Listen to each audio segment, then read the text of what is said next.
Beautiful friends. It is an amazing day, and welcome back. Hopefully, you're feeling jam-packed full of turkey, mashed potatoes, and gravy, and all the other good things, even some green things, which we do like around here. The tubes are warming up on this Black Friday. Is that the name of it? Sale. A lot of that is happening out there. It's a beautiful day. Hello to our locals, friends. Hello to YouTube. Hello to Rumble. It's a beautiful day, my friends, and I'm grateful to be back here and with you. We had an amazing Thanksgiving. I hope yours was incredible as well. Shout out to all our mamas out there who did the cooking, and the papas out there too, and the daughters and the sons. If you're like me, less cooking from yours truly. We had a tremendous dinner. We had turkey, obviously. What did I say? Scallop potatoes. We had some carrots. Mama made some lima beans because she just loves to do that for us. Love you, Mama.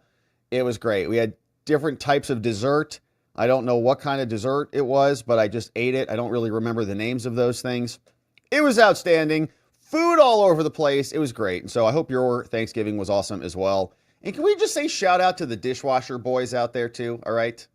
You know, we did a pretty good job last night too. Not even a single speck of food on that one giant thing. Takes like 3 people to move that dish. It's like, all right, we need a forklift to put that thing into the sink and then we all wash it out. It's a lot of work, so shout out to our dishwasher boys out there too. You guys like lima beans? Ugh.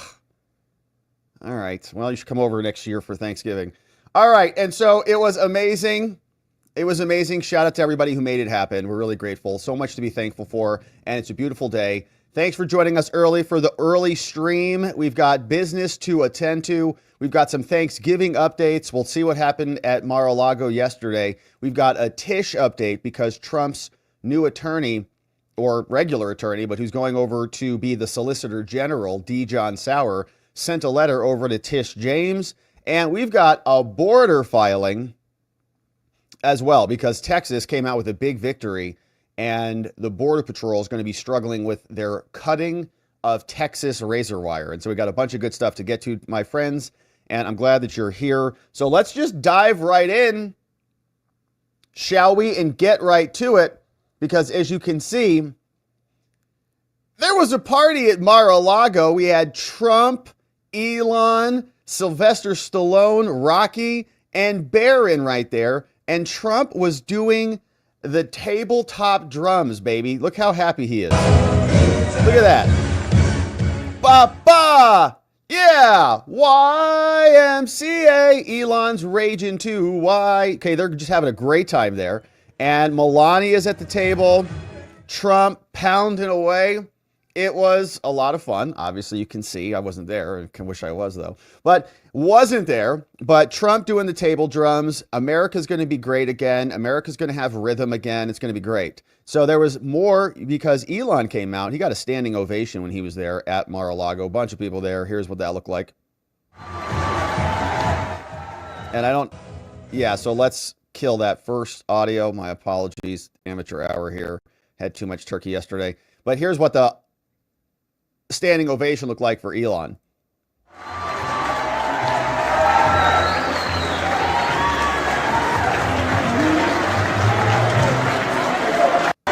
All right, so very nice Thanksgiving over there. Here's one more exchange with Elon and Rocky. Even Sylvester Stallone was there.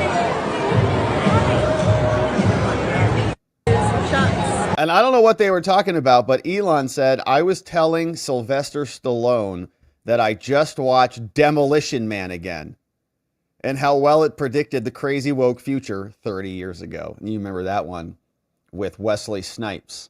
That was a great film. And Sandra Bullock. Yeah, it was a lot of fun when they all went to Taco Bell and stuff. It was great. But yeah, they were there. So you can see a lot of activity down there. And we also had Robert F. Kennedy, who's explaining how to cook a turkey. And so we didn't do this year. Mama G shoved the old turkey in the oven, but this looks like maybe a nice strategy for the next time. And there are a lot of people on X who are melting down about this. A lot of liberals are like, you know, If one iota of this beef tallow pops over that pot and hits that open flame, he's going to blow up his whole neighborhood. All right, so here's this. So this is how we cook the Maha way. Let's do it. Beef tallow fat. Look at this. Okay. You can see my fingerprints there. And we cooked it up here. This is the dangerous part. Yeah, be careful there, RFK. Don't blow up the neighborhood. Very slowly. Oh, that sounds good. Oh, yeah. Wait till it stops making noise. And a little bit more. Honey, are you going to eat some of this? Heck no, yeah. I don't eat chicken. What? Cheryl?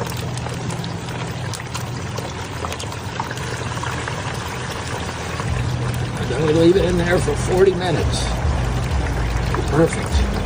Amazing. Cheryl still won't eat it. All right, this is 40 minutes later. All right, now he's got no shoes on because he's RFK. He doesn't need shoes. Perfect. Looks great. It's beef tallow. It's not seed oil. It's not seed oil, so it's okay. It's good for you.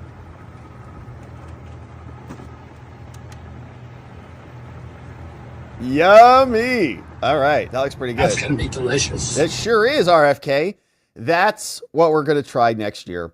A little beef tallow, and we're going to do it barefoot too, just like Bobby. It's going to be a lot of fun, and we're not going to blow up our neighborhood. All right, so speaking of other family affairs, we got Ron Paul and Rand Paul were out, and these are two American icons. And here's what Rand Paul said. You know, just another typical Paul Thanksgiving with my dad, the legendary Ron.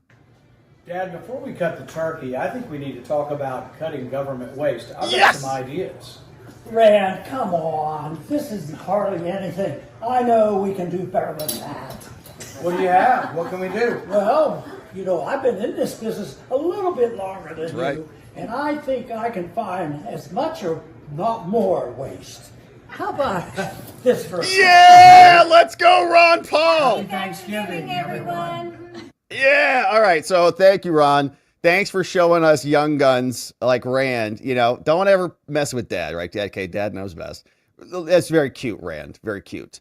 What is that, like a ream of paper? Son, you're embarrassing the family. Let me show you how to do it. Get a real box, like a real man. That's what we're cutting. And poor Rand, he has to know. Rand's like, you're right, Dad.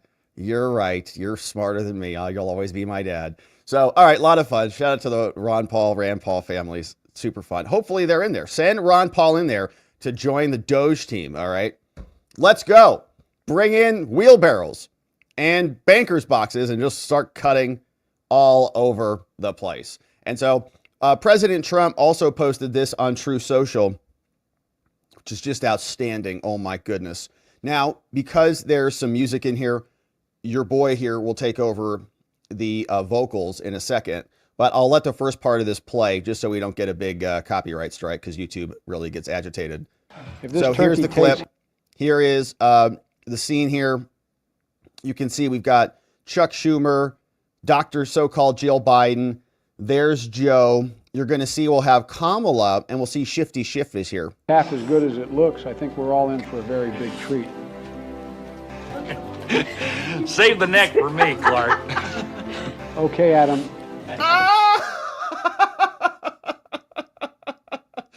Save the neck for me, Clark.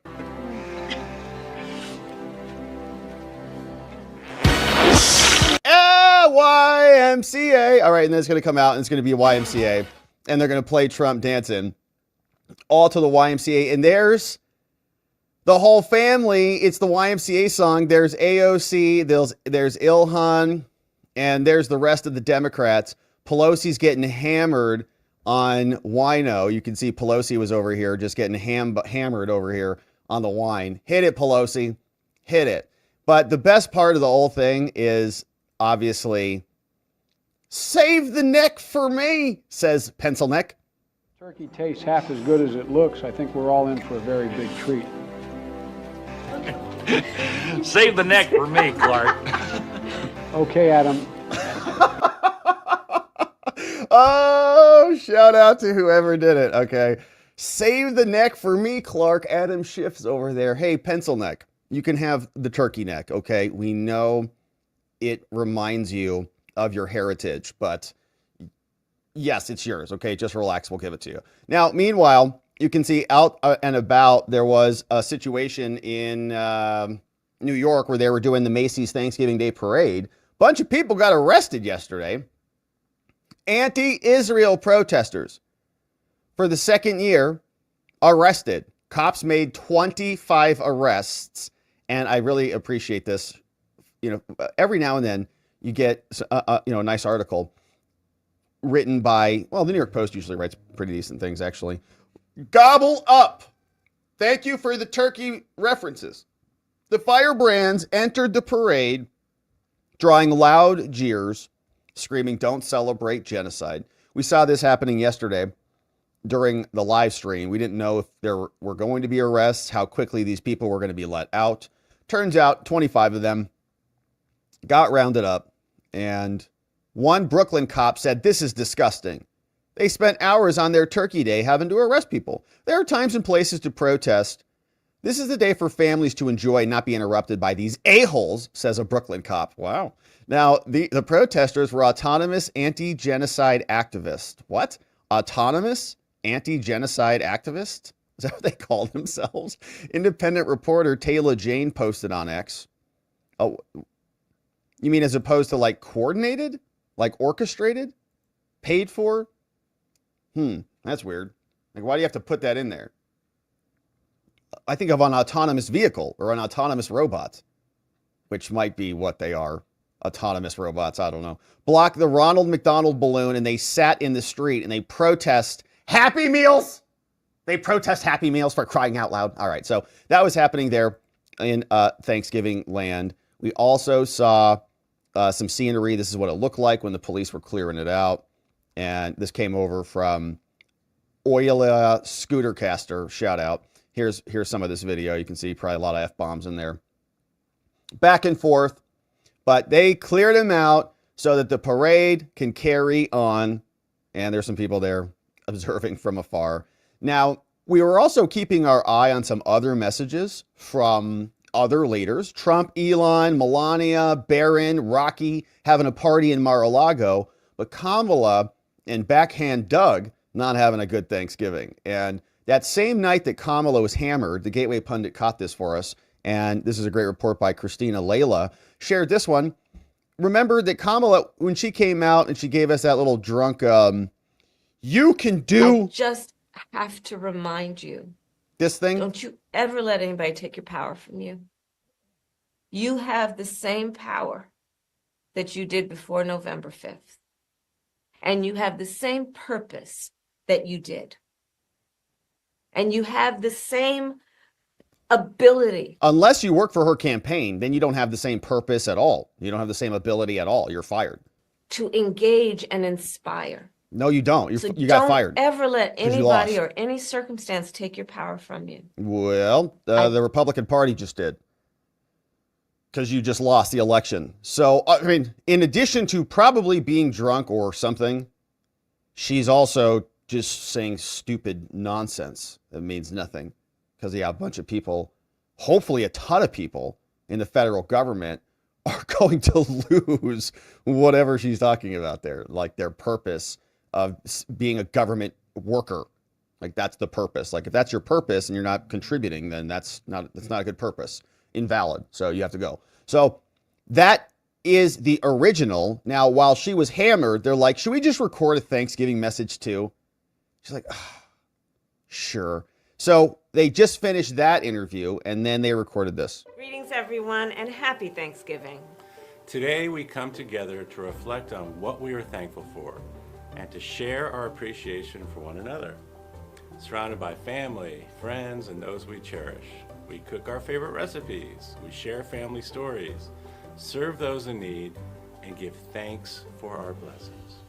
On Thanksgiving, we also express our gratitude as a nation for our service members and their families, who sacrifice so much to protect our nation and our most sacred values. We are truly grateful for their service. So again, from our family to yours, Happy Thanksgiving, everyone. Oh, gosh. We're so lucky we dodged a bullet there, my friends. Wonder how many takes that took. Look at that. Look at that final. Will you guys look at each other and pretend like you like each other? No, look into his eyes. Look into his eyes. All right, fine. I'll look. No, like you mean it, Kamala. Look in there. The photographer's like, come on. But I like, it's a nice split. If you broke that down, he probably spoke in that more than she did, right? He started us out, then she came in, then he picked us up, and then they did the back and forth at the end. He probably has more talking time than she did, probably because she was drunk. All right, so interesting. She just recorded that. Now, meanwhile, Joe Biden is out giving a harsh message to the media. He's talking to the media, and Mediaite, which is no right-wing website, says that Biden offers a grim Thanksgiving message. Could it be grimmer than like a winter of suffering and death or whatever he said? Take this pharmaceutical or you're going to have a winter of misery and death. What? Thanks for leading us, Mr. President. So now he's back this Thanksgiving holiday. Says Thanksgiving message warns journalists of a tough job ahead because alternative media, like live streamers on YouTube, are taking their jobs.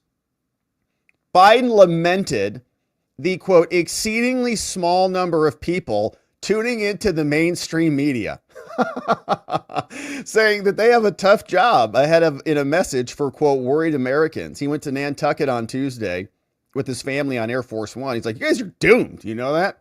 The president addressed journalists who asked him whether he had a response for Americans who were worried about the future this holiday season. Biden's response was less than optimistic. He says, my message is to just remember who we are. That's a Biden. Look, you'll have a very tough job. I'm not being solicitous. A really tough job. Think about it. I remember a couple weeks ago that survey done how people, they feel about where they are. 62% felt they're doing pretty well. Asked what they about the direction of the country. Only 35% said we're moving in the right direction. I think there's an explanation for that. Then Biden pivoted. He said, this is not a criticism of the press. You know me too well. When you turn on the television, people don't see a lot of good news. Even stuff that is good news doesn't seem to sell very well. And so when you turn on TV, everything looks bad. Everything. And now you have to deal with because a lot is bad. And now you have to deal with the exceedingly small number of people watching mainstream television and reading the newspapers because they got lied to by the people on TV and writing the newspapers. I forget the number. You know better than I would, but the numbers are way down, says Joe. So where do you get your news? X, how do we know your hearing is not what you're just looking for as opposed to what's really happening? Or they're fixing up the transcript. Not because of you. I'm not being critical of the press. Then talking about Joe, he says about Trump, I want to make sure this transition goes smoothly. I make sure it goes smoothly and all this talk about what he's going to do. I think there may be a little bit of internal reckoning on his part. So it remains to be seen. All right, whatever that means. All right, here's a little bit of that. Mr. President, there are many Americans who are worried about the future this holiday season. What is your message to them? My message is to just remember who you are. Look, you'll have a very tough job. I'm not being solicitous. A really tough job. Think about it. I remember a couple weeks ago the survey done, how do people feel about where they are? It was 62%, 35% felt they were doing pretty well. What do they think about the direction of the country? 35%, only 35% or so far moving in the right direction. I think there's an explanation for that. If you think about it. It's not a criticism of the press, I mean this, you know me too well, is that you turn on the television, you don't see a lot of good news. Even the stuff that is good news doesn't seem to sell very well. And so, when you turn on the TV, everything looks bad. Everything looks bad. All right, so I read the rest of it, but that's what the president looks like. Pretty rough, but he's right. They are having a difficult time out there in the media. maybe they shouldn't have lied to everybody about the science and the border and the economy and the dollar and war. And maybe they'd still have some trust and credibility left. All right, but they don't. All right, so my friends, let's turn our attention over to Tish land in New York, because we have a filing that just dropped, or just broke, just was published, that came out from D. John Sauer, who's going to be our new Solicitor General for the Trump administration. And here is the segment. Right now, we've got the filing. Trump's team now demanding that Tish James, the Attorney General in the state of New York, who brought forward the civil fraud claims against the president that resulted in a nearly $500 million judgment, which is now up on appeal. She is getting a letter from D. John Sauer. You may remember that name because he's going to be the new Solicitor General for the Trump administration. And we've listened to a lot of D. John Sauer here, a brilliant individual and attorney. And you've heard his voice here arguing in the Supreme Court and elsewhere. And he's got that raspy voice. This is what he looks like. And he is bringing this letter to Tish. Before recently, he was just a lawyer for Trump. Now he's going to be the nominee for the Solicitor General. Very powerful position, responsible for very important things. And he's a good candidate for it because he's got a ton of experience in these courts. And so now he sent this letter to Tish. And you remember Tish, she's this Attorney General who ran for office in New York saying that she was going to stop Trump. After Trump won re-election, she came out immediately and said she's going to fight Trump. And now she's getting a letter saying Trump is going to be the president. And his Solicitor General is now sending you a memo saying, all right, Tish, November 26, published recently from the James Otis Law Group from D. John Sauer. They say, all right, Attorney General Tish, this is the civil fraud case that you brought against Trump. Saying, Dear James, in furtherance of our conversations with your office, we write to request that you, Tish, completely dismiss the above referenced case against President Trump, his family, his businesses, and you stipulate to vacate the judgment and to dismiss all claims with prejudice. Meaning you're not filing these back ever again. And you will stipulate and agree to do that. In the aftermath of this historic election victory, writes Trump's defense, President Trump has called for our nation's partisan strife to end and for the contending factions to join forces for the greater good of the country. This call for unity, Tish, extends to the legal onslaught that's been brought against him and his family that permeated the most recent election cycle. This case, like many others against President Trump, is a flashpoint of national partisan division. As counsel for President Trump in his appeal, D. John Sauer, and now as his nominee for Solicitor General of the United States, I have had the opportunity to experience this partisan division personally because he was representing Trump against it. And I strongly believe that it is necessary for the health of our republic for the strife and the lawfare to end. You, Tish, now have the singular opportunity to help cure this division. Other Democratic officials and prosecutors are abandoning their discredited lawsuits against President Trump, Letitia. For example, just yesterday, Jack Smith's office, not even a real boy, moved to voluntarily dismiss its criminal case against President Trump in D.C., as we read here. Judge Chutkan, the district court, granted that motion and dismissed the case the same day. Didn't even have to think about it. Jack's office also moved to voluntarily dismiss its criminal case against President Trump in the appeal in the 11th Circuit in the Florida classified documents case that Trump won after Judge Cannon, the federal district judge there in Florida, dismissed the case because Jack Smith is illegally appointed and was never supposed to access millions of dollars that he did to prosecute Trump. Today, the 11th Circuit granted that motion and also dismissed the case against President Trump. Now, similarly, the DA's office of New York, that's the Alvin Bragg prosecution with Judge Merchan, consented to postpone all pending deadlines in its criminal case against President Trump. And on November 22nd, the trial judge, Merchan, adjourned the sentencing indefinitely. And we read all of that here, and it was incredible. And it was them not kind of admitting they were doing this, but they just like, we're just going to reschedule the sentencing. We're just going to have an evidentiary hearing now. Okay. So you're vacating the sentencing? No, we're just changing it a little. So it's gone? Yeah, it's gone. All right, that's what I thought. While granting President Trump to leave to file a new motion to dismiss. Yeah. So this case, Letitia, everybody else is doing it, warrants the same treatment. Now, as detailed in our appellate briefing, this action exceeds New York Attorney General Tish's authority as detailed under the law, stipulating to the vacature of the judgment and the dismissal of the case would restore Tish's power to its more legitimate scope. And let's pause for a quick second, because remember this exchange, which was in the Court of Appeals. This was during the appeal process. So this case is currently on appeal.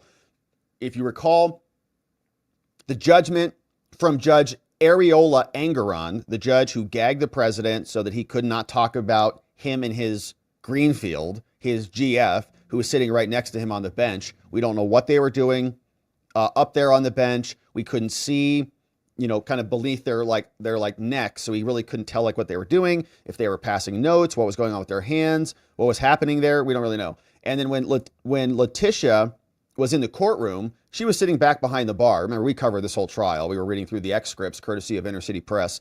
And we were reading through it, and we saw that she was behind the bar, not even up front with the team, because she wasn't really doing anything. And then she also took her shoes off in the courtroom. Alina Abba was like, Your Honor, she's stinking up the whole building, like in court. She's like, I don't want to talk about it. Then they moved the cameras, away. So when they were complaining because the judge's GF was allegedly passing him notes, they turned the cameras away from the benches so nobody could even see. That's according to Alina Abba. So insane trial. We had a bunch of people who were actual perjurers come in there and testify, like Michael Cohen, who lied on the stand in the middle of that trial. Or he lied to a federal judge in another case when he took a plea deal, because Alina Abba was asking him about that, and he got caught in a lie again, and the judge didn't care at all. So the case was a sham from the beginning, but resulted because of Ariola Engeron, the judge who was sending bonus torso photos to his email newsletters showing people his 70-year-old nipples for whatever reason, was sending that out to everybody. He was the judge, hates Trump, wrote it in his newsletter about how he hates Trump. $500 million judgment sent shockwaves through all New York. Everybody freaked out about it. Kevin O'Leary, Mr. Wonderful's melting down. What are we going to do with our businesses? Because this was a private deal between Trump and a bank. There were no victims at all. The bank did their due diligence. Trump had disclaimers in his financial statements that explained that this is our analysis. You should do your own due diligence. They did. They did business with him multiple times. Nobody lost any money. They made a ton of money. And so it was all just a political attack. Now, the Court of Appeals in New York caught that. Just as a quick refresher, this is what they said before we go back to Sauer. May it please the court, Judith Vale for the New York Attorney General's office. All of the defendants repeatedly violated... Ms. Vale, can you identify any previous case in which the Attorney General sued under Executive Law 6312 to upset a private business transaction that was between equally sophisticated partners, where the supposed victim had the ability and legal obligation to discover the allegedly misrepresented matters by conducting its own due diligence, where the supposed wrongdoer advised the supposed victim through written disclaimers to conduct its own due diligence and to draw its own conclusions, where the alleged misrepresentation almost entirely concerned inherently subjective valuations of properties and businesses. Yes. And where the victim never complained about any fraud in the transactional losses from it. Because I've gone through the cases which you've cited, and all of them always involved a consumer protection aspect. It involved protection of the market. Oh, several responses. And I want to add to his question, and little to no impact on the public marketplace. Okay, so that's what you call a legal backhand by a Court of Appeals bench, and beautiful, right? So that is what we said. Okay, we're on appeal. Sounds like the Court of Appeals is in agreement with them. And so, Tish, your case is crap. Even the courts think it's crap. The only people who appreciated it were Tish, Angeron Areola, and his GF in the courtroom. So here's what they say. They say, okay, first, look. The statute of limitations bars claims and liabilities. These cases are too old. The Supreme Court evaded that problem. And remember, we're in New York, so the Supreme Court, this is Angeron, the Areola, aka the NIP, evaded that problem only by disregarding their clear instruction that the continuing wrong doctrine does not delay or extend the limitation period. So, pausing on this issue briefly, they were saying Trump did bad business deals, okay? He entered into a contract, let's say, with the bank. Trump engages with Deutsche Bank for a loan on a property. That loan was in, let's say, 1995. Well, that's way too old. If you had a problem with that loan, the AG should have done something about that within 5 years of that, or 7 years, or whatever the statute of limitations is.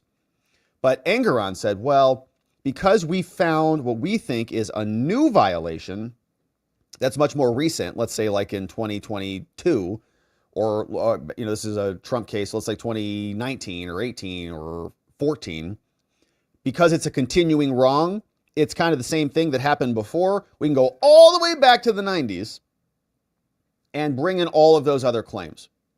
Now, the Court of Appeal says you can't do that, but Angeron did it, ignoring that direct binding instruction. The Supreme Court, Angeron, erroneously and disrespectfully applied, this is Trump's defense, the continuing wrong doctrine to resuscitate a long defunct claim, Tish. This led to an indefensible judgment that directly violates the statute of limitations. It's too old, it's expired. The case should be dismissed on that basis alone. And this is a legal component. It's a technical sufficiency requirement that you are not meeting, and you should dismiss it as a matter of law. Moreover, the case involves no victims from the banks, no complaints, no misstatements, no causation, no injuries or losses at all. Instead, President Trump provided clear and unambiguous disclaimers to a sophisticated commercial party who made decisions based on their own due diligence. Every loan and insurance payment was made in full, either on time or early. President Trump's business partners were delighted with these transactions. They benefited enormously, making over $100 million in profits. The actual participants to the transactions described President Trump and his business as, quote, tremendous, as, quote, visionary, sensational, superb, quote, a highly probable success story, and creating, quote, a long and satisfactory relationship. Now, no evidence supports any finding that the alleged, quote, misstatements were in fact misstatements at all. And Tish was saying, well, he overstated his square footage in one of his buildings, or he said this was more valuable than it supposedly was. And Trump said in the statements where he made those claims, this is my opinion of these things. Go do your own due diligence. They say they had no capacity or tendency to deceive that's required under the law. In fact, the opposite is true. The evidence definitively demonstrates that the Trump counterparties, okay, the banks, were not deceived at all. They did perform their own due diligence. They eagerly sought and they embraced these business deals. They were highly profitable to them. And that these statements that Tish said were misstatements weren't at all. As noted, the loans were paid back in full, on time or early. But worse still, the chilling effect generated by this case is crushing to businesses across New York, who are being forced to flee to friendlier states where such standardless enforcement and excessive punishments are not found, where you can be subject to Tish's tyranny at any moment because she just wants to come after you. Indeed, as many people of our supporting amici, friends of the court, who file friendly briefs supporting these legal claims, they say, look at, they're filing with us, Judge. This case continues to deter investment. People are not coming to New York to build buildings here. And it's causing money and capital to leave in droves. And moreover, Engoron's valuation decisions are indefensible. If you recall, Areola, we'll get there, said that Mar-a-Lago was worth $18 million. Obviously, that's insane. The unrebutted expert testimony, Tish, in this case, demonstrates that President Trump's statements were consistent with the GAAP principles. And we spent a lot of time on this during the trial. The generally accepted accounting principles, GAAP. GAAP explicitly permits the wrongly alleged misleading estimates in this case. You said that they were misleading. Wrong. The principles, as written, allow us to do exactly what we did. And we know this because expert witnesses from the new NYU Stern School of Management came in and confirmed it in trial. Now, by contrast, Areola Engoron, the judge, failed to cite GAAP or any other objective standards to support its findings. What were they relying on? Engoron used a subjective standard. He just said, I know it when I see it. Ugh, so do we. And we saw your emails, Judge.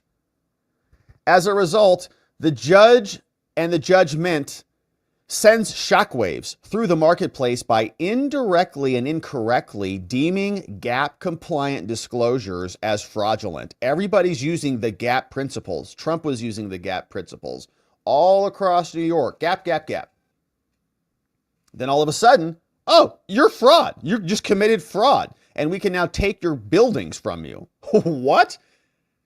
Based on a single judge's utterly subjective and incorrect determinations. It's seizure. It's seizing the means by the government. That's what Tish is doing because she's a communist. Now, the valuation decisions are not only subjective, they're also wildly inaccurate. All right. Areola, the Engoron judge, shockingly valued Mar-a-Lago at $18 million.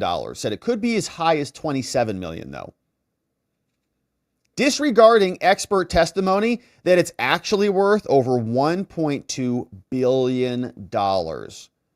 In fact, recent disclosures demonstrate that Mar-a-Lago, which is debt-free, by the way, generated $56 million. Let's round that up to 57 because it's a 0.9er on that.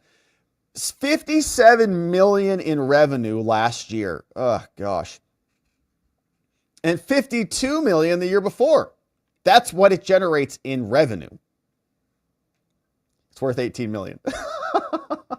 Furthermore, when tested in the marketplace, other asset sale prices dramatically exceeded the statement and the estimated values that were posted in the financial statements. For example, the old post office sold for about $400 million after Trump estimated it that it was worth $130 million, right?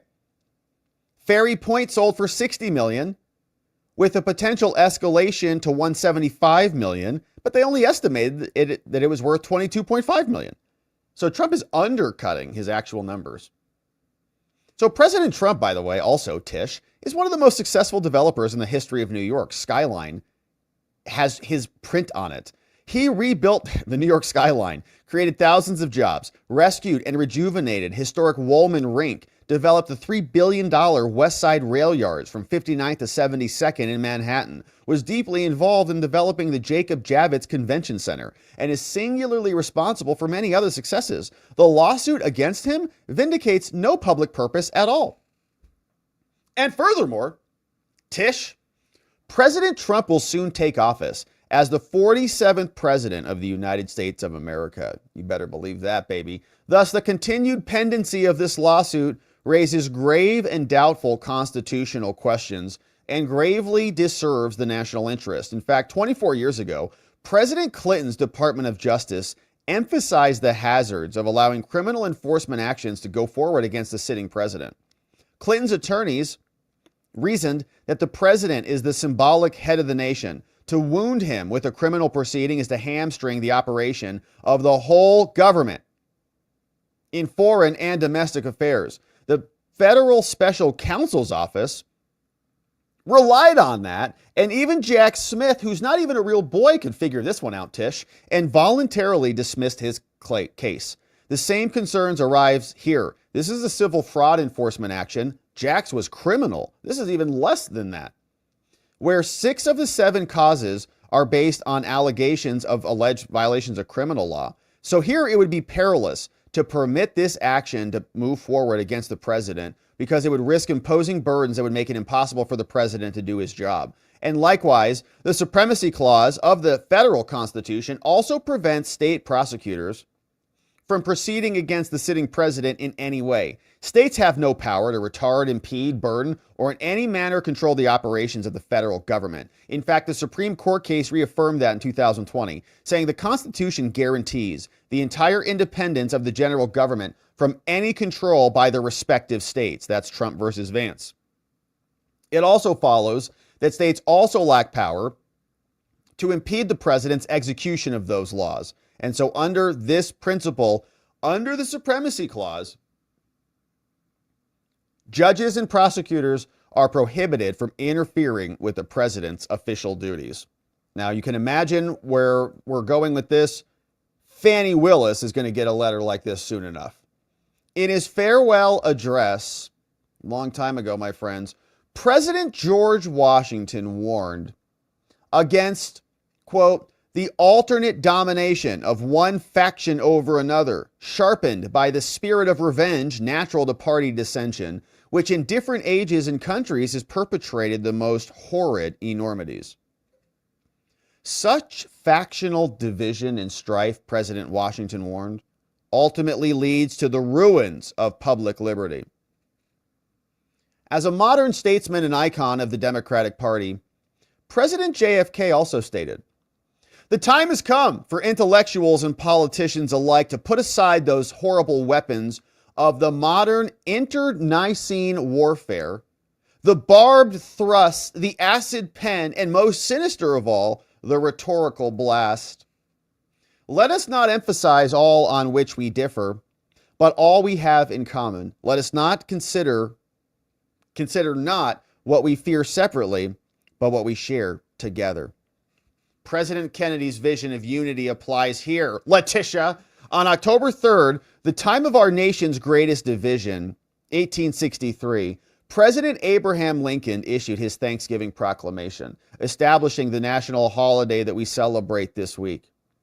President Lincoln called for the American people to set aside their bitter divisions so that the blessings of liberty could, quote, solemnly, reverently, and gratefully acknowledged, become as with one heart and one voice by the whole American people.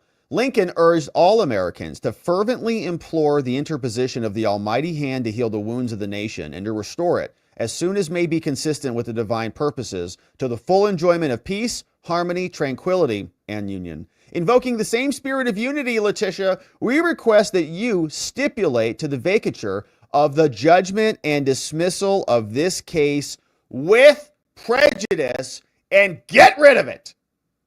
Sincerely, your soon-to-be new Solicitor General, D. John Sauer, on behalf of President Trump. And so that dropped into her office. We'll see what she does about it. She's in a bit of a bind because she has a limited set of options here. The Court of Appeals is going to come back down and maybe revise the judgment. She's already come out as a reminder and said that she is going to continue to focus on standing firm against Trump. And we know that there will be more from her office. So meanwhile, we've got another report. Harry Litman is explaining to us that there are accounts that Jack Smith, the special counsel, the gentleman we just talked about, not a gentleman, deranged thug actually, the guy that we just talked about, is going to be releasing his report as we suspect. And so we'll see if Letitia tries to turn this into a PR stunt and to exploit this in the court of public opinion. But I highly doubt that she's going to voluntarily dismiss this case. Her whole career is built on the back of prosecuting Trump, and the time for her to voluntarily, acquiesce on this, I think, has probably gone. I think she's going to fight this thing, but we'll see what happens. We'll be here continuing to cover it, my friends. Thanks for subscribing as we do. All right, and now, my friends, let's turn our attention over to the border, because we got a razor wire update at the border, and it's a good one. Texas declares victory and the border states score a win. You can see Greg Abbott came out and says that a federal court of appeals just ruled that Texas can now deploy razor wire at the border. This is the same razor wire that the Biden-Harris people were cutting so that people could come on in. They wanted to deny illegal entry into the state. The Border Patrol were cutting the border fencing, and we'll read through the opinion. But if you recall, this happened some time ago. So this was the press release where this appeal went up. Now we got a ruling on it. November 30th, 2023, almost a year ago to the day, Ken Paxton appealed the decision that was from Joe Biden and Mayorkas that was allowing them to destroy Texas border barriers, right? You saw this, cutting the fencing so that people could just come on in. They were waving them in. So there was a lawsuit back and forth that took a year to develop. And now here is the ruling from the court. From the Fifth Circuit Court of Appeals, the state of Texas versus DHS, Homeland, and the Border Patrol. They write together as circuit judges in a major victory for border security, saying, together, we address whether the Border Patrol agents can legally cut a C-wire or concertina wire, we'll call it razor wire, the state of Texas has placed along the border. Border Patrol claims that removing the wire is sometimes necessary to fulfill its duty of patrolling the border to stop illegals from coming in. They have to cut the wire to prevent the entry of illegal aliens, sometimes though. The fence is located in the Eagle Pass area, which in the recent years has been the epicenter of unlawful entries into Texas. So then Texas sued. They said, hey, Border Patrol, stop cutting our wire. After days of testimony, the lower court agreed with Texas on the facts. They said not only was the Border Patrol unhampered by the wire, but its agents had breached the wire numerous times for no apparent purpose other than to allow migrants easier entrance inside. Okay, that's the only reason they cut it. It's not like somebody's dying and bleeding out in the wire. Like, we got to save this dude. Okay, like, we don't want illegal aliens, but we also don't want, like, bodies floating in the Rio Grande either. All right, so, like, that's not good. So, okay, we'll cut the wire to save this dude and then deport him back or whatever. All right, maybe that's your position. Maybe not. But that, you could say, okay, fine, cut it and put it back, put the wire back, but don't take the barriers down. That's what they were doing. Still, the court denied an injunction based on a legal point. They said, well, all this is true, but it believed that the United States retains immunity against Texas's claims. Okay, so yeah, Border Patrol are, a piece of work in this case, cutting the fencing so people can come in, but they can do it. Like, what? It's the federal government. What can we do? Now, a motions panel of our court disagreed and granted temporary injunction pending appeal. So then we said, no, actually, this is Texas. Okay, we have our own sovereignty, so we can keep our razor wire up if we want to. Then the United States appealed it to the Supreme Court based in part on events that occurred after the injunction. They claimed that in Texas's Shelby Park, 2 people drowned in the Rio Grande. The Supreme Court vacated the injunction without giving any reasons. So now our panel is now assigned to the appeal. We got remanded to find out what the heck happened in Shelby Park with those drowned immigrants. With admirable speed, the district court heard testimony and made new findings. Here's what happened. Texas's move into the park, it turned out, had only a marginal effect on Border Patrol's access, had nothing to do with the drownings. The case then returned to us, and we heard oral argument at all. So Texas wasn't involved in that, and the government was blaming them for those drownings. They had nothing to do with the drownings. We now rule that Texas can have its injunction, meaning Texas can tell the Border Patrol, stop cutting the fence.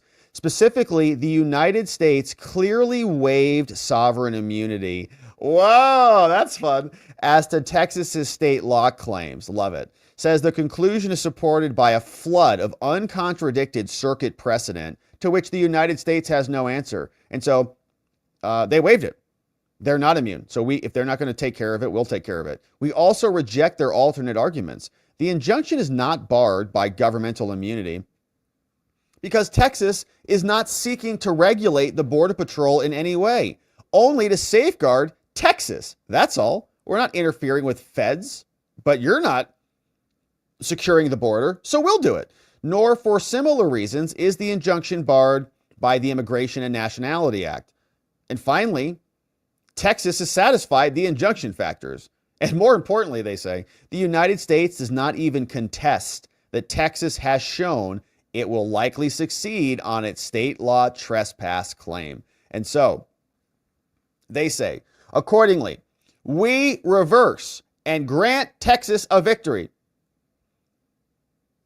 Texas wins, and Border Patrol is hereby enjoined, which means stopped, limited, prohibited, from damaging, destroying, or otherwise interfering with the C-wire fencing of Eagle Pass, as indicated by Texas in instances where they have necessary access for emergency.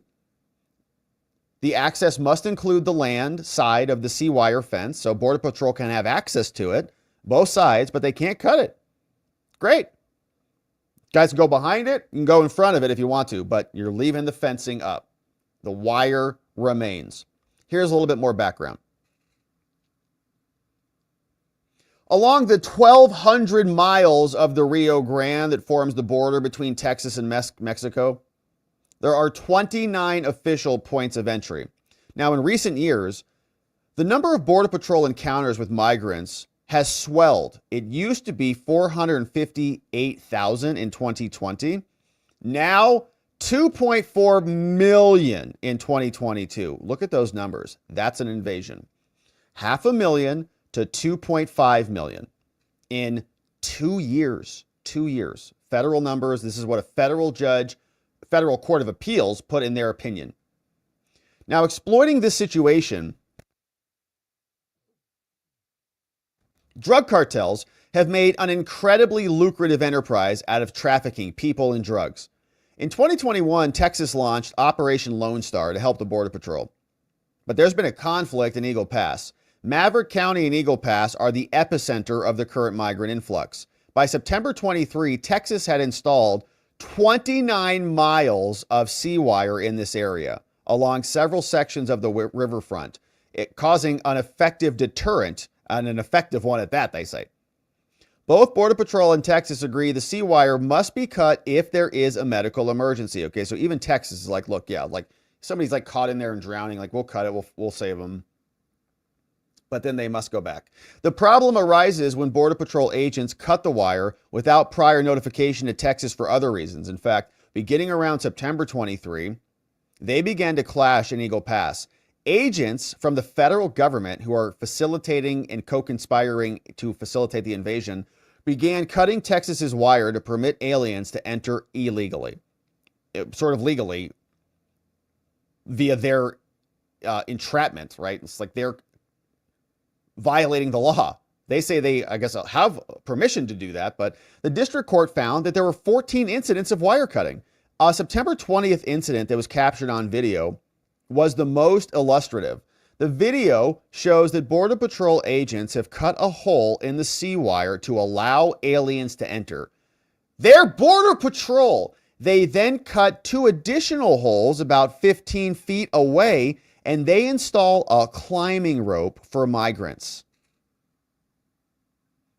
Where's this video?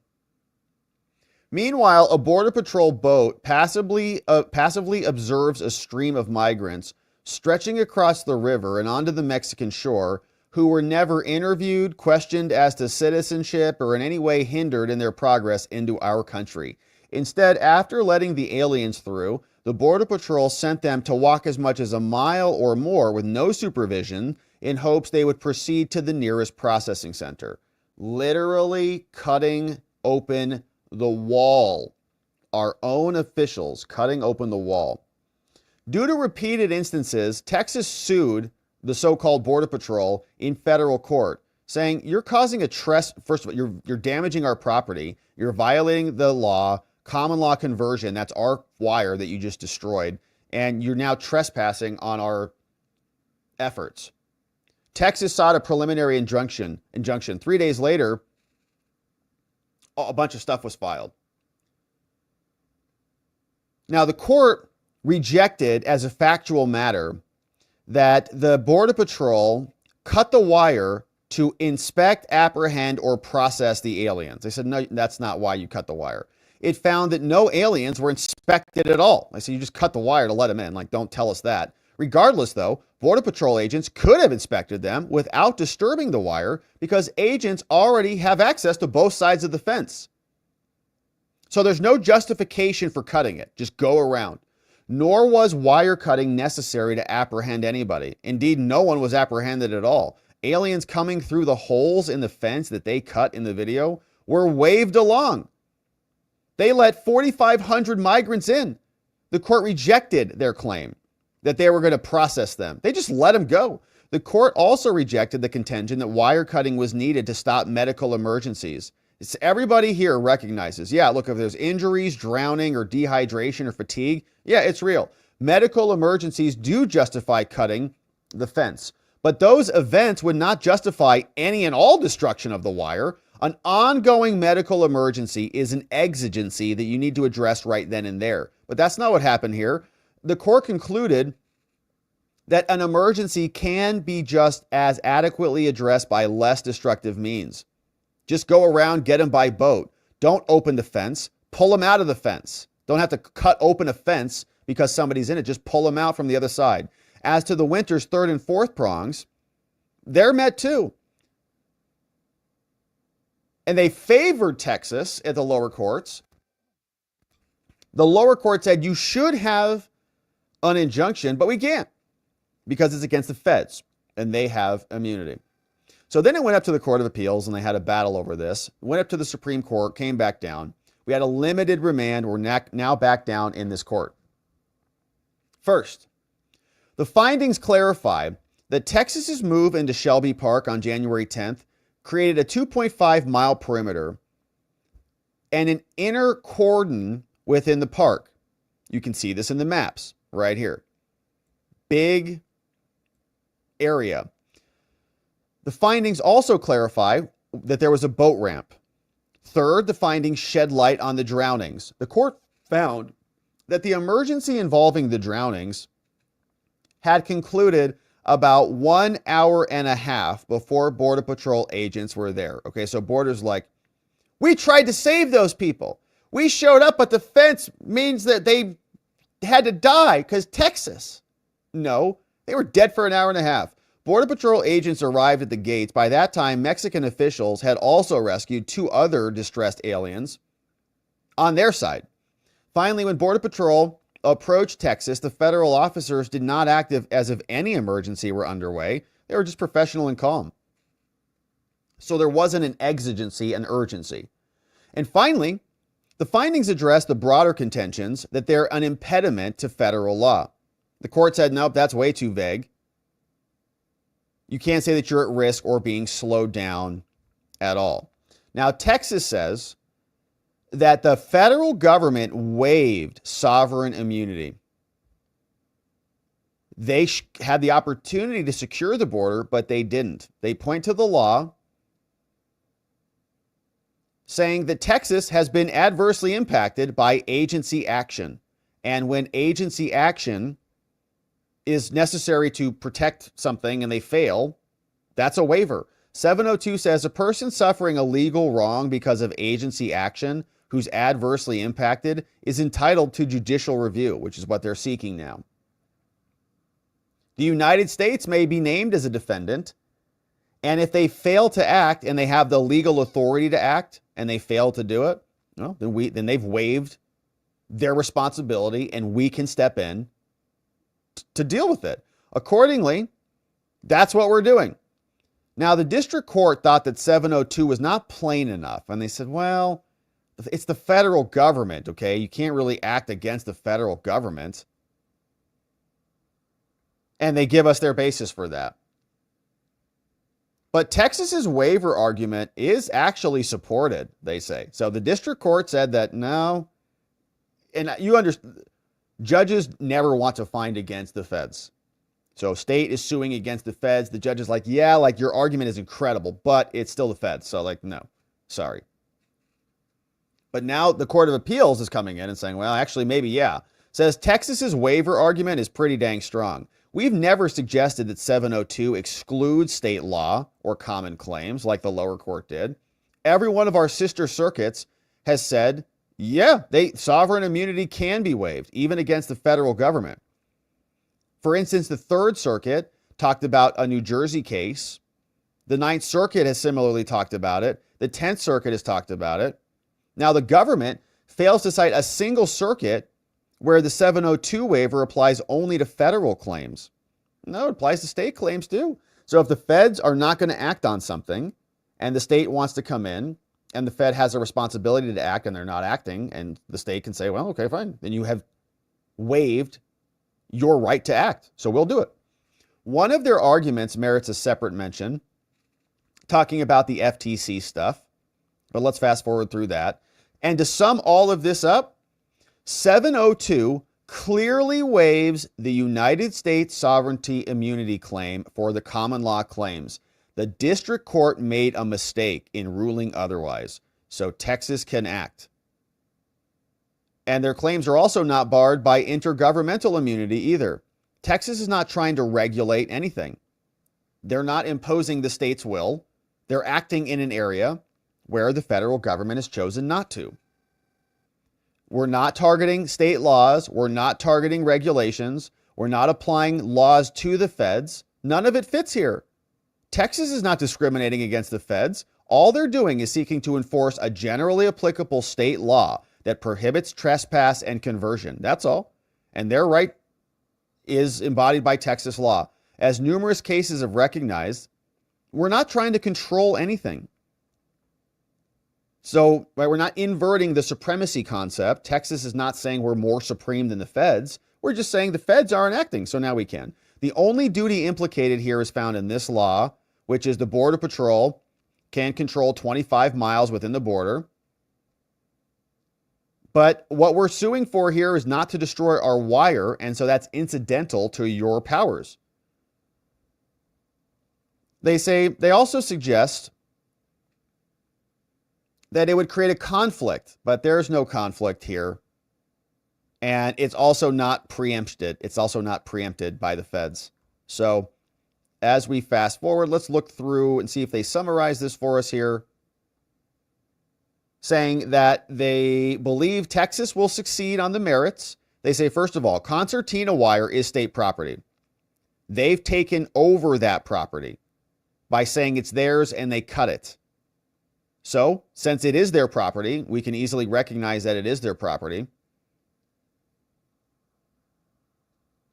Saying there's no immunity for you to destroy it, they'll succeed on this claim. It is their property and their property is being destroyed. Will there be irreparable harm? Yes, there will.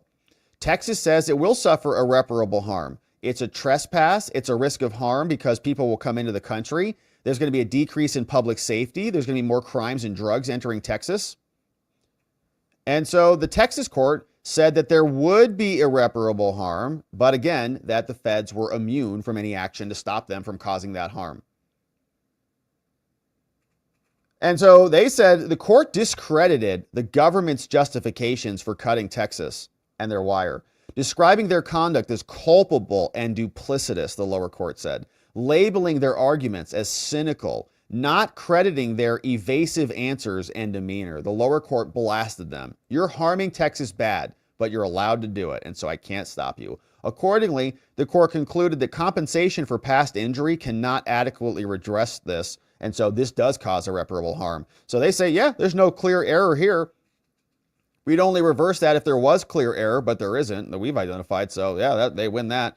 And last, we turn to balancing equities and public interest. Texas contends that what the Border Patrol is doing deserves an injunction. They say we agree in part. First, there is generally no public interest in the perpetuation of an unlawful agency action. The court found that the federal government exceeded their authority by cutting the Texas wire. And because they exceeded their authority, this withstands review. Now, second, the vast swath of private and state land where border can enter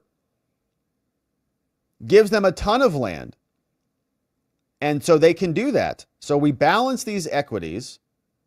We disagree that a well-crafted injunction would have the effects of risking human life. Okay, feds can do what they need to do. Texas can do what they need to do. It's not going to be causing this insane damage that the Border Patrol is saying exists. As to risks for human life, this factor is neutral. Texas's C-wire does conceivably pose a risk to human safety, but so does the defendant's behavior, so does Border Patrol. The court found that they facilitated and they encouraged aliens to undertake the dangerous task of crossing the river. They're incentivizing them to come across, causing them to be put in harm's way, causing them to walk inland into the United States miles on their own, trafficking people across the border. They are human traffickers. The Border Patrol agents who are cutting these people in are facilitating human traffickers. They are co-conspirators. They are responsible for 300,000 missing kids that nobody knows where they are by cutting these fences and letting them in. It found that the very emergencies that they assert make it necessary to cut the wires are of their own creation.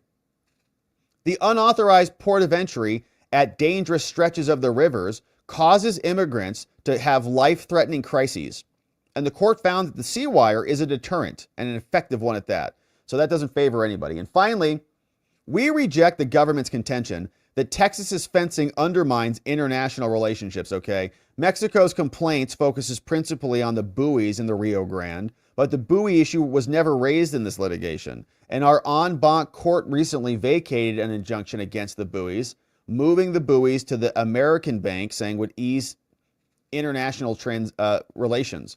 Now, similarly, Border Patrol here have not shown how removing the wire on Texas's side would help international relations. True, both of Mexico's complaints reference the C-wire, but they suggest the main problem is the C-wire in the floodplain. That is not an issue, at issue. The C-wire here is on top of the riverbank, not in the floodplain. Now, more importantly, though, concerns about international relations do not erase property owners' rights over thousands of their land. Who cares what Mexico says? Our precedents, old and new, make clear that concerns of national security and foreign relations do not warrant abdication of the judicial role. And foreign policy below the binding level of a treaty or legislation doesn't displace Texas law, and so we find no error there. And so in conclusion on this, Texas's state law claims for injunctive relief are not barred by governmental immunity. And so we reverse and grant Texas's request for an injunction. Stop cutting the fences. Hereby, moving forward, federal government goons are hereby enjoined from damaging, destroying, or otherwise interfering with Texas's C-wire fencing in Eagle Pass. And as indicated in Texas's complaint, in instances where federal agents have the necessary access, they can use that access. The necessary access must include the land side of the fencing and the international border ports within Shelby Park. So the fence is here. They cannot cut the fence, but the Border Patrol can come in this side and in this side and access both sides. No problem at all. Have fun. Enjoy it. Do your little laps up and down. But don't you dare cut that fence. You people should be building a fence, securing the fence, not cutting it, and being co-conspirators in a human trafficking operation that's resulted in 300,000 missing kids. Sick people who are claiming that they are securing the border when in reality, they're not. Now, what is happening with Mexico? Remember that President Trump said they had a great conversation. He posted saying, just had a wonderful conversation with the new president of Mexico, Claudia Sheinbaum Pardo. She has agreed to stop migration through Mexico. Now, she's going to say maybe that's not so fast on that. And into the United States, effectively closing the southern border. We also talked about what can be done to stop the massive drug inflow into the United States and also U.S. consumption of these drugs. It was a very productive conversation. Now, some response on this came out from U.S. News, where they have her take. She said on Thursday that they agreed to maintain good relations and to ease tensions amid tariff threats. Sheinbaum struck a more conciliatory tone a day after, saying Mexico would retaliate. Now, it's like, not so fast. It was a good conversation. We're going to keep having conversations, Sheinbaum told a morning press conference, in which she said that the two had not directly discussed tariffs, but talked about the reasons Trump gave for potentially implementing them, which of course is illegal migration and fentanyl. She said it was a very friendly conversation. We agreed there would be a good relationship. The peso went up 1%. Trump's proposed tariffs would appear to contravene the Free Trade Pact that was signed during the first term.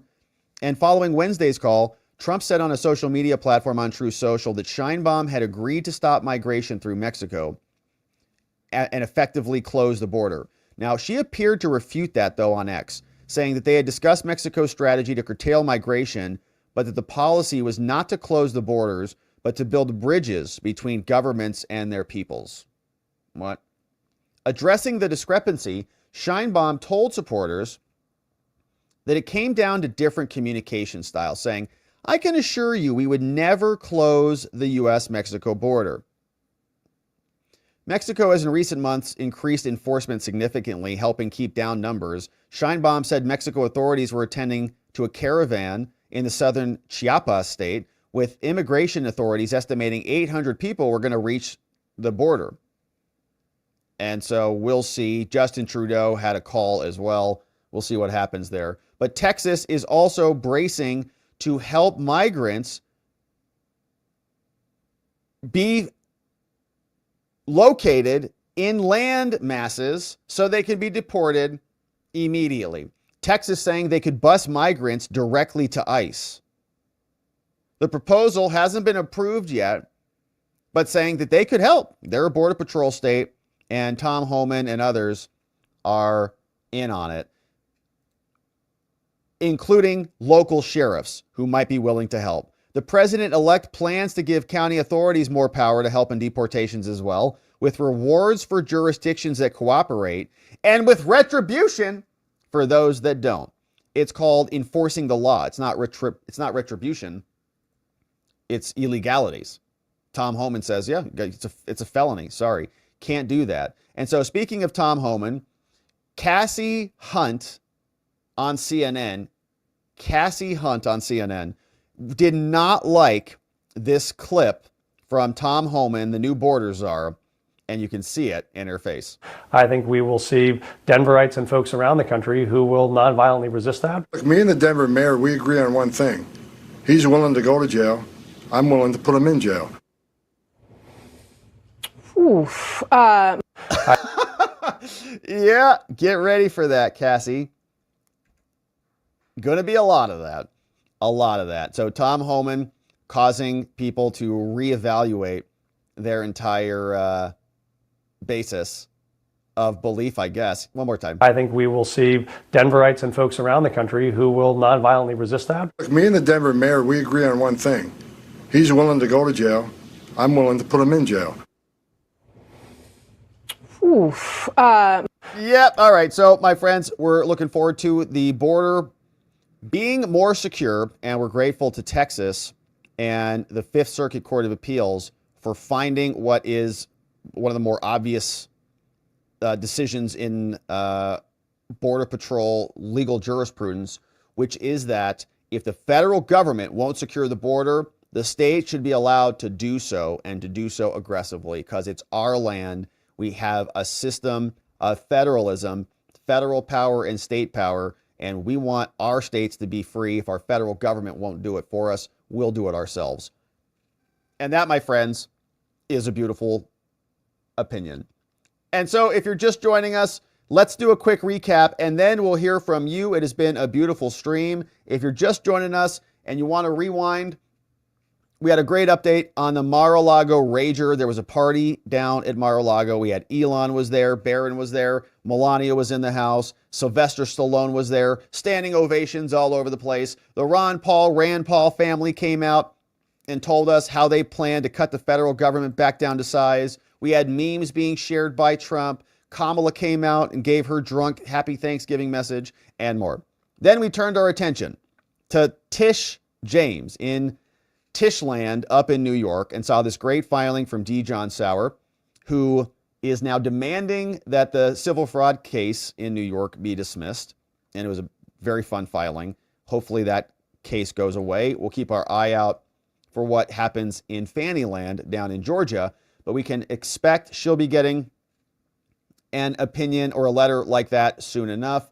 And then we talked some border stuff. We had a very nice opinion from the Fifth Circuit out of Texas explaining to America, Texas can secure its land with concertina wire and the Border Patrol cannot cut it anymore. And so now, my friends, it's time to hear from you. It's been a beautiful day. I hope your Thanksgiving Friday is amazing. If you're out there Black Friday shopping, hopefully you're surviving it and staying in line. It's like the election. Stay in line. Don't leave. You'll make it. And so, my friends, it's so great to see everybody. Thanks for joining us. Hopefully you've got a ton of leftovers and you're indulging and enjoying the day. Let's see who's here and what you guys have to say about this. Here is some goodness. I have to scroll to wherever we are. Boom! Hey, what's up? Sketch Therapy's in the house. Says, I give thanks for you streamers that help me understand. Hey, Sketch. Thanks for that, Sketch. What a nice thing to say. Well, I'm thankful for you, Sketch. Thanks for joining us. Thanks for being a membo. Thanks for supporting us and being here on this day. Says, who is a better politician than Ron Paul? Ron walked so that Rand, Trump, and Doge could run. Yes, truly a top tier, greatest elected official of all time, the greatest of all time. I think that's pretty damn close, man. Ron Paul is like legendary status. Ron Paul was right about all this stuff like decades ago. And he was up on the stage. Everybody's making fun of him. Remember? The Ron Paul, the re-love-olution, Ron Paul love revolution, all the signs everywhere. It was back during the Romney era, remember? It was like, Romney, Romney, Romney. And then Ron Paul was kind of like laughed at. Turns out Ron Paul was dead right about everything. And Mitt Romney's a moron. Thanks, Ron. Totally vindicated. We're grateful for Ron. Voice of the People says, Musk said Alex Vindman committed treason. No, treason's not a good thing at all. Milo says, Rob AI had some excellent advice for me yesterday. That's awesome to hear, Milo says this. That's awesome to hear, Milo. You know, that idea of being 1% better every day is such a powerful mindset. It's like you're building this momentum, a flywheel effect, where small, consistent improvements compound over time. And it's not just about making huge leaps, but about those incremental steps that really add up. It's like inch by inch is a cinch, yard by yard is hard, right? That's a good one. Yeah, that's a good one. And I've mentioned that phrase on the show. So the Rob bot, the Rob AI, is still being beta tested and trained with our friends on our Membo streams on YouTube and on Locals. And so they're testing the Rob bot, making video calls, and that's a good one. Awesome. Yeah. And that's I wouldn't call him a friend, but a older gentleman I knew who would say that a lot. Inch by inch is a cinch, yard by yard is hard. And it's an interesting phrase. It is. 1% better every day is amazing. Cicada, what's up? Says, what is the best way to reverse corrupt precedents that are being set by the deep state? Well, I think we're doing it, Cicada. I mean, I think we're living it right now. I think it's to talk about the truth. It's to build a life that you want to live, and it's to connect with a community that you want to serve. And if you do those things and you do them long enough and you add 1% better every day, then slowly but surely you build a MAGA coalition and we win all three branches of government. Think we're doing it, baby. Thanks for being here and joining us as we do. Bruce, Rice, baby. Good to see you, Bruce. What's up? 5 membos coming in, 10 membos. Monica's here. Michael Cesaro, Patricia Swisher. We got Nicholas is here. Carl Wendai, Melly Mel, Bella Enzo, Just Don, and Death's API. Gifted membos courtesy of Bruce Rice, baby. Undun dun dun dun dun dun dun. What's up? More coming in. Tammy F. We got Michael Sarasso, Ross Allen, Tillman Warren, Keith Cafe, Jim Parsons, JH, and Joe Masters, Eugene Nichols, Lord of Strandberg, and Tulsa Brad. Gifted membos courtesy of Bruce Rice. Thank you, Bruce. Tons of new membos coming in. And welcome aboard, new friends. Hey, Steve Bear's dad. What's up, Steve Bear's dad? Membo for 8 months. Thank you, Steve Bear's dad. One more, and we're going to have a Steve Bear's dad's baby. We're going to have a grandbaby. Hey, this old guy says, Scheinbaum had an opportunity to talk about what a 25% tariff would do to her country's economy. The border has always been open at the approved crossing points like the International Bridge in El Paso. A return to that arrangement and an end to the unfettered entry of millions of migrants is the only open border that is acceptable and workable. Yeah, I'm sure she probably doesn't want to talk about what that 25% tariff would do because it would not be very good for them, which is why they should be good neighbors. They should be good neighbors to us. Good neighbors don't need a lot of tariffs because we're right next door to each other. It'd be nice to have a good neighbor and to be able to do business and have safe, secure borders. And we want to see a strong Mexico. We want to see a strong Canada. It'd be nice to have a strong North America, okay? We have this nice little moat on either side called the Atlantic and the Pacific. We have more resources than we know what to do with over here. Can't even get them all out because of our incompetence. It'd be nice to have a very nice, strong North America. Could be a pillar of liberty for the whole planet and be much stronger than all of the Axis powers that are seemingly forming around the world. But if Mexico is going to be enabling China and all of South America to invade our country, then the answer is you get tariffed. Like, you're not a good neighbor, so you got to be dealt with accordingly. And we love our Mexican friends, but our country is being invaded. You guys can help. So thanks for helping. All right. Thank you, this old guy. We appreciate that. My friends, so nice of you to send these amazing donos in on this early morning stream. It's great to be with you. Let's see who's joining us on X. And then we'll wrap it up. We'll have a members only stream over on Locals, or after party rather, on Locals. And then this will be the stream for the day. So we will not be back later today. We're going to get caught up on some other business here that I got to get caught up on and enjoy the afternoon. Eddie Homan says, Rob, please dress up. A white shirt and a gray necktie will do every time. Aren't you a lawyer? Please? No. I mean, I am a lawyer, but I'm also now a live streamer. That's a major benefit of being a live streamer. Eddie Homan, it's your econ policies, Jack, says Eddie Homan. What's up, Eddie Homan? Well, I mean, maybe we'll wear a suit one time or another, but probably not. I mean, that's why you become a live streamer, is so you don't have to wear a suit and tie anymore, in my experience, Yeah. Anyways, thanks though. Thanks for encouraging me to put that on again. Yeah. All right. So anyways, my friends, it's a beautiful day. So we are going to leave it there. Yeah. I mean, I might, that's exactly right. You might see me in a tank top next time based on that comment. All right. We're going to come here with, with a tank top. That's funny. That's funny. I got some nice suits in there. But I try to avoid it. If I can. Nipples. No nipples. I was going to say it. Nipples. You want to do the Angeron here? No, we're not doing that. We're not doing the Angeron here. That's only for Angeron. Okay, so my friends, it's a beautiful day. We'll leave it there. I want to say thank you for joining us. I hope you had an amazing Thanksgiving. I hope you're really enjoying your Friday, unplugging, doing something special with your family, with your friends, or just with yourself, right? Reading, journaling, meditating, going for a walk, watching something interesting and fun, listening to something new and novel. Jackie Engholm, thank you, Jackie, for sending in this dono.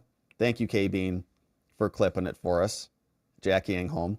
K-Bean, thank you, Jackie, for sending that in. It's a beautiful day. Hope your Thanksgiving was amazing, and I appreciate your support.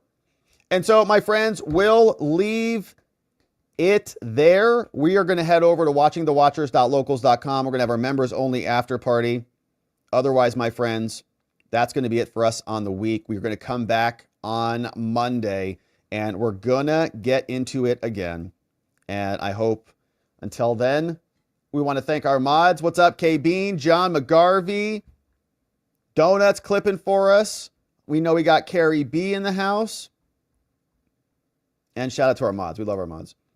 And our Meme Smith. But my friends, it has been a beautiful Friday and an amazing week. We are going to come back here on Monday to get into it again. And in order to do that appropriately, we're going to need to see you right back here so that together, with your help, we can shine that big, beautiful spotlight of accountability and transparency down upon our system with the hope of finding justice. Make it a beautiful weekend, my friends. Sleep very well, and I'll see you right back here on Monday. Bye-bye.